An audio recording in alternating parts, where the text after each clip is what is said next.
All right, suppose we move on to one more category here, sex.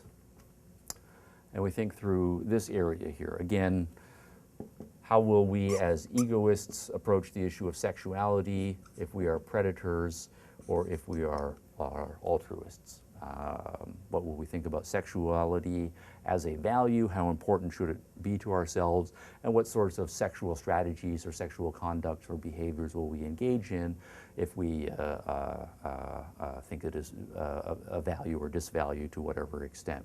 Now here, I think the easiest one to answer, the most obvious one, is the predation. The predatory approach to sex is the practice of rape.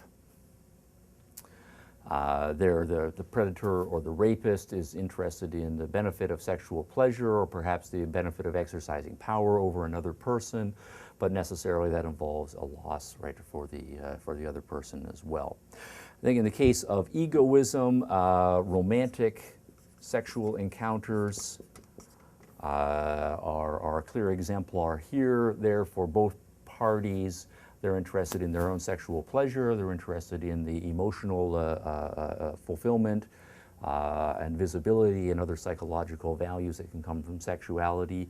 And they're also interested in the other person's achieving those same sorts of things. It's a mutually beneficial interaction. And so I think the romantic tag is the best tag that's possible there. Now, sex, from an altruistic perspective, another obvious candidate here is somebody who is celibate. That person is someone who has given up entirely all of the pleasures that sexuality can bring to their lives. And most people who are celibate will do so for professional reasons, arguing that that frees up time and mental energy that can be devoted to benefiting other people, right, and so forth.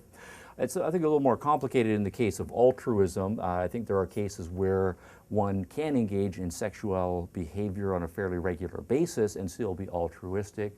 If we think of traditional family sexual morality, where, for example, a young woman may not want to have children at this particular point in her career, but she lives in a culture or a subculture in which there's great family pressure for her to get married now and to reproduce in order to carry on the family name, or for various sorts of political reasons, then the young woman rather, is expected to give up her preferences, her choices for what she would like to do for her life in the immediate short term, and do what other people have judged is best. And if she voluntarily decides, okay, I should do my duty to procreate under the circumstances because I have these family obligations or these political obligations, I think that is altruistic. So we can call that a kind of duty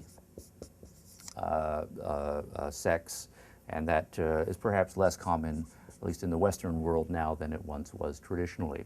I think also fairly common in the Western world, unfortunately, was another kind of duty sex. We can imagine a stereotypical scenario where you have a couple who have been married for a while, the magic has gone out of their relationship, and let's say one party is no longer particularly interested in having sexual encounters with the other party, but the other party still is interested in having sex, and so they have a conflict of priorities here. But nonetheless, the one party who doesn't particularly want to have sex anymore feels that he or she has an obligation to have sex. They have a commitment to the marriage. And so there are other things that he or she would rather be doing, but nonetheless, some sacrifice of time for the benefit of the other partner in the relationship, that'll happen. I think that also is a kind of duty sex. We could also raise the interesting case of prostitution, and I'll just leave that as a homework assignment or a thought experiment. Where would we put prostitution on this category, assuming that the prostitute is not being coerced by a pimp or is not a sex slave in some sex slavery ring, but has voluntarily entered into the profession? How best would we capture prostitution on this framework? And indeed, does it fit at all? Interesting question there.